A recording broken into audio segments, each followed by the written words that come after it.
It wasn't so long ago when many in Raptors Nation itself wanted Pascal Siakam on the trading block. I mean, who could really blame them? After an atrocious showing in the NBA bubble, and despite a great regular season stat line, which saw the former All-Star starter and MIP average career highs, as he embraced his new role as his team's new #1 scoring option, P's skills basically disappeared in the playoffs. Shot clock at 2 and off the window. It won't go for Siakam. Get those same chances, and so he said that while we are fighting for ourselves. 5.5 gone by in the first. Siakam backing down 2. Siakam over Williams, no. The offensive foul. He's trying to get down and run. Now fast forward to year 2 as the Raptors' primary scoring option, and averaging decent numbers on paper. It almost felt as if teams had him all figured out. His trademark spin move was no longer effective.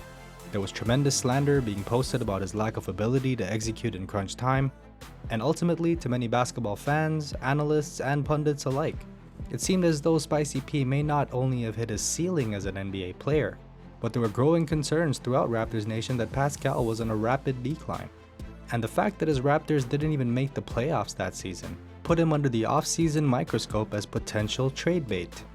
In other words, it seemed like many in Raptors Nation were ready to move on from Siakam, especially once news broke out towards the end of the season that Siakam would need to undergo off-season shoulder surgery to repair a labral tear.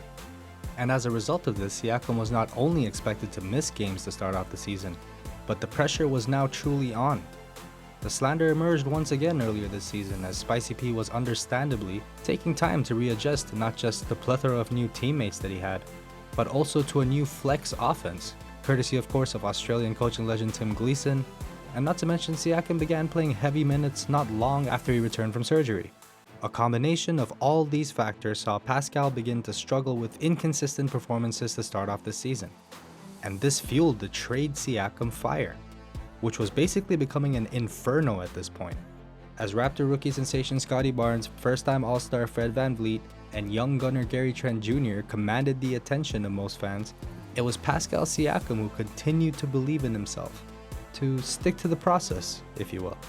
By the way, I did just notice that only about 5.2% of you that are watching the video right now are subscribed to the channel, so if you haven't already, please do hit that like and subscribe button. It really does make a world of difference, and smash that like button while you're at it, so that this video can get to the right sets of eyes. But all of a sudden there was a shift, and Pascal was all of a sudden no longer blinded by the luminance of the spotlight. It would be an understatement to say that something changed for Spicy P, that inevitably sparked his resurgence into all NBA consideration. If one were to take a deep dive into the question, however, of how Siakam managed to turn things around, the answer may not be as clear-cut as it may seem. I mean, sure, we can get into the typical technicalities of the game, and we can point out obvious things, such as he's improved his ball handling, and his decision-making's gotten better, his playmaking's better, shooting efficiency's gone up, he's more aggressive, and etc, etc. But those are things that he'd always already been working on trying to improve from season to season. And he was doing this with an upwards trajectory until he seemingly hit a giant wall, as I was mentioning earlier. So what was this mysterious reason for Spicy P's massive increase in Scoville levels? Are y'all ready for this? The reason for Siakam's resurgence is invisible to the human eye. In other words, the spark that has inevitably led to the brilliance that we're now seeing from him, that spark has come from within himself. When it comes to mastering one's craft, there are essentially two aspects to it, one of which is the individual's capacity to learn, and the other of which is the willingness of that individual to learn, where the capacity has to do with cognition, and of course things like genetics, social upbringing, nature, nurture, they all have an influence, and generally these are things we can't always control, especially in the early years of our lives. And the willingness, that second part has to do with emotion. And emotion is something that drives the will. And when combined, that energy gets set in motion. Now, as cheesy as this sounds, hear me out for a second, because it's very relevant. And that energy that's set in motion, it fuels our willingness to learn. It fuels our hunger to acquire the knowledge necessary in order to ascend in that craft. And there you have a simple way of laying out the recipe, or should I say the cocktail for evolution.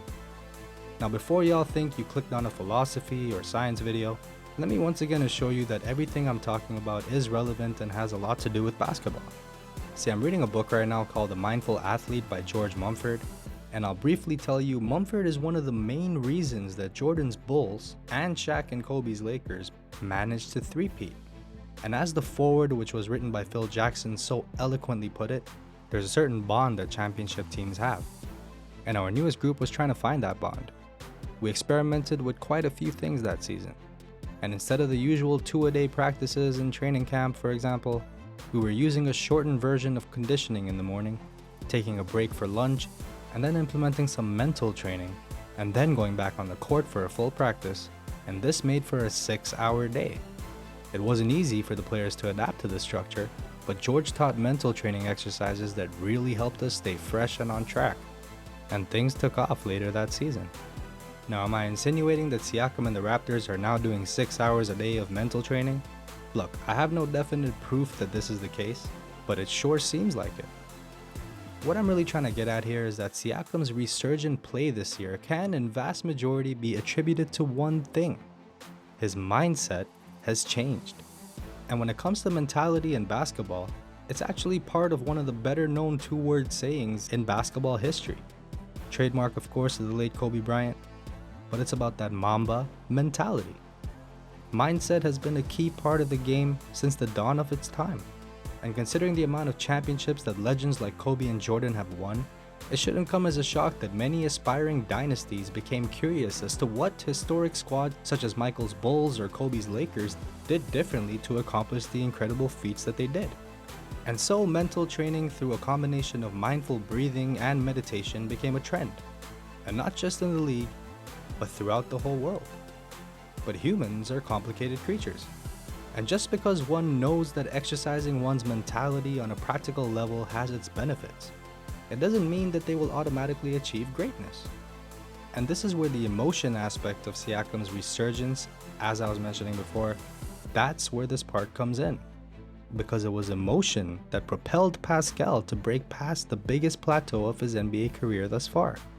And perfect evidence of that was a tweet from Pascal. After a season-high 40-point performance against the Celtics, Siakam tweeted, "Doing it for you."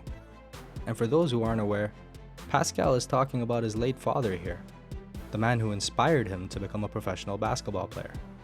It was his father's dream for Pascal to win a championship. And after having accomplished that and even more, perhaps Pascal just needed a reminder to himself as to the reason why he chose to work hard to make it to this league in the first place, and to the levels that he was at prior to the decline that he faced the last couple of years. And this is exactly what I believe has been the driving force of his newfound form. And I think we can all learn from this, because Siakam isn't the only Raptor who I could use here as an example of someone who drew inspiration for their resurgent play from within. As need I remind everyone, Freddie All-Star also made his name after an emotional time in his life. Now, in regards to stats, Pascal has literally been force-feeding opposing teams' players with spice followed with ice. And what I mean by this is that he's not just lighting teams on fire throughout the first 3 quarters, but he's finally closing out games. And he's clutch now. Siakam has been closing games out single-handedly, and he has willed this Raptors team to victories in a manner this season that is quite frankly unprecedented for him so far in his career. And although stats are a Googleable thing, I know that many of y'all are box score scouts, so I'm going to keep this part light. But it's probably no secret by now that Siakam is on fire, and the box score really shows that.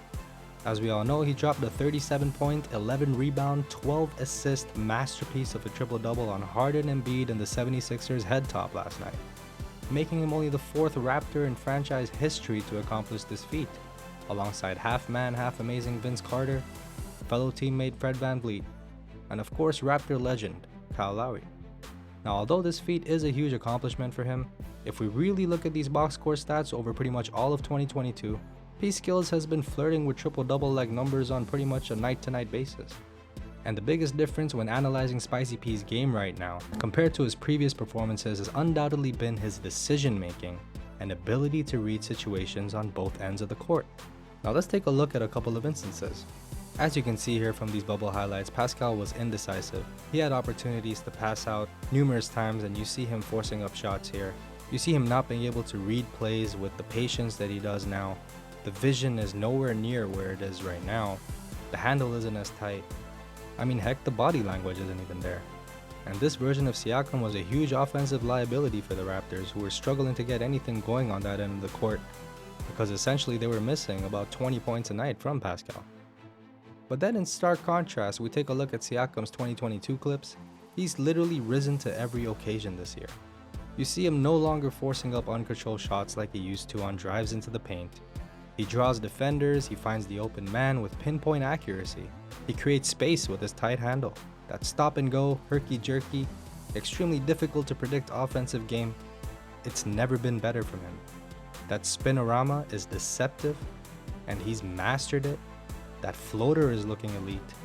And the cherry on top of all of this is that his shooting percentage has risen dramatically from both the field and from three, in comparison to his first 2 seasons as Toronto's primary scoring option.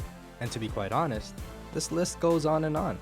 But whether Pascal Siakam is all NBA or not is no longer the question at this point. The question now seems to have become, are we potentially looking at a future MVP?